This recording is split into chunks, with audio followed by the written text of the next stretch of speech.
So in this video, we'll demonstrate how to bring in multiple files into GaussView and render them all into one of the processing windows. You would want to do this if you had, for instance, several different conformations of the same molecule, and GaussView then can simulate properties such as the IR or the VCD spectrum by Boltzmann weighting all of those conformers and showing you one spectrum. I begin by loading the files a special way. So if I go File, Open, and I go to the folder where my Gaussian output files are found, I can click on multiple files. I'm just going to pick a couple files here. You would have to pick as many files as you want to process. I'll just pick 4 here. And then where it says Target, you want to choose Single New Molecule Group for all files. So that will bring in all 4 of these files into one molecule group. I clicked on these in Windows by holding down the Control key as I clicked on those file names. Single new molecule group for all files. Good, we're ready to go. Open. And what happens is that if you look at this window, it has a 4 in it, and you can step through. There's number 1, there's number 2, there's number 3, there's number 4. This window has 4 molecules inside of it. And we can process this. I'm going to go through how you would simulate, let's say, the VCD spectrum for this molecule. Under Results, we can choose Vibrations. Remember, vibrations is where we would find the IR or the VCD. Any kind of vibrational spectrum would be found under the Results Vibration menu. And see, we can animate vibrations, and we're not interested in doing that now, but right now what we want to focus on is down at the bottom of this where it says Spectra. Hit Spectra, and there's an IR spectrum, and if you scroll down, there's a VCD spectrum. Now that IR and VCD spectrum only corresponds to conformer 1, because we see that's the one that's being highlighted here. If we want instead to mix all of the conformers together, we have to go under Plots and choose Mixture Spectra. Now we have a window that shows the IR and VCDs for all 4 simultaneously. Now the way it shows it right now is just puts all 4 right on top of each other, and then it color codes them. And you can see the colors from the file names here. They represent our legend. If you don't want equal weighting, and you never do, you always want to Boltzmann weight them. In other words, each conformer is not equally important. How are we going to do that? How are we going to account for that? Well, again, under Plots, now we can choose Mixture Editor. The Mixture Editor is a table. I'm going to enlarge this so we see the whole thing. It's a table. It has 4 rows. Those are the 4 conformers. And we have a checkbox that makes them active or not active if we wanted to turn them on or off, or just look at 2 or just look at 3. We have full control here. Right now the weights are all equal, 1, 1, 1, 1. But if we check this box right here, the weights will now be Boltzmann averaged.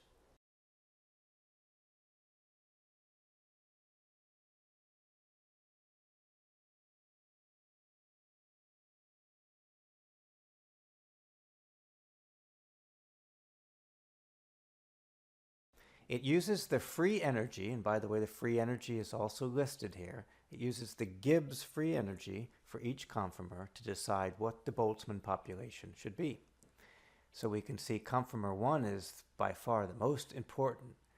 We would read this 0.83 as 83.8%.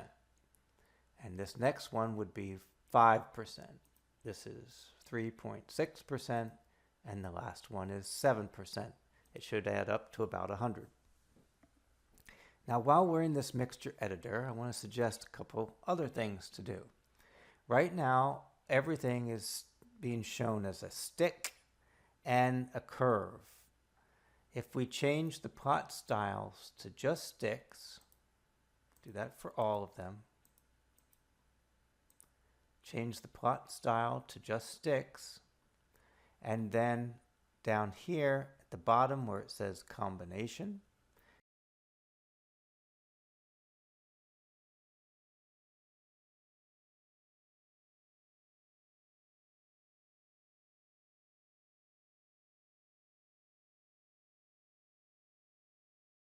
we can turn on the combination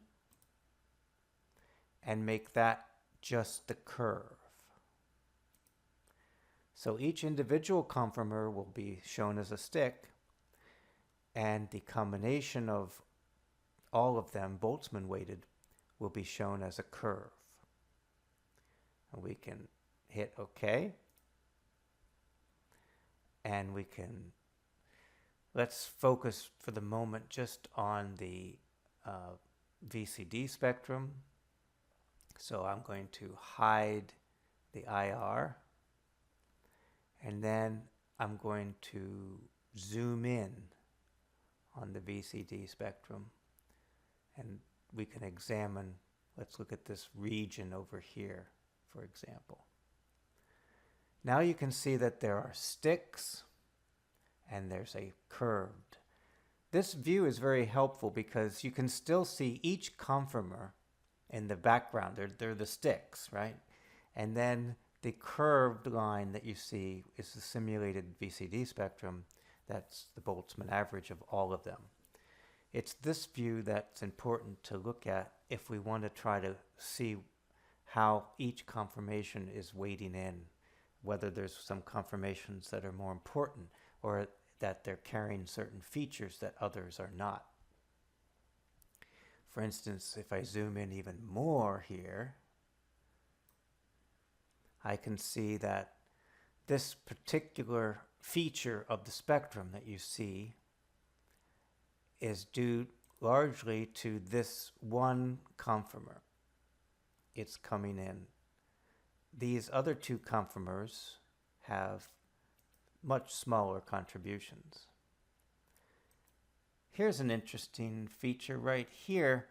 There's one conformation that's making this little tiny peak here that we see. If it weren't for that conformation, the spectrum would fall all the way down to the baseline there. So you can go through this and examine critical features of the spectrum and see exactly which conformers are contributing to that feature. Finally, I want to show you how to flip the axes here. Right now we're showing frequency running from low frequency to high frequency. Many times VCD and IR spectra are presented the other way, and so if you would rather have that be the more traditional way, all you do is right mouse click here and you can go to properties, and the properties of the x-axis right here, we can invert the x-axis.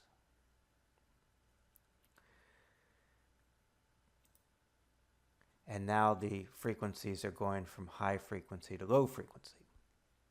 Another thing you can do, suppose, and this is good for VCD spectrum, if you wanted to simulate what the VCD spectrum looks like for the enantiomer of this compound, you would want to flip everything that's going up and have it be down, and everything that's down should be up. We can do that through the properties and look at the y-axis and invert it. So when we do that, we now have a simulated spectrum for the enantiomer of what it is that we've calculated.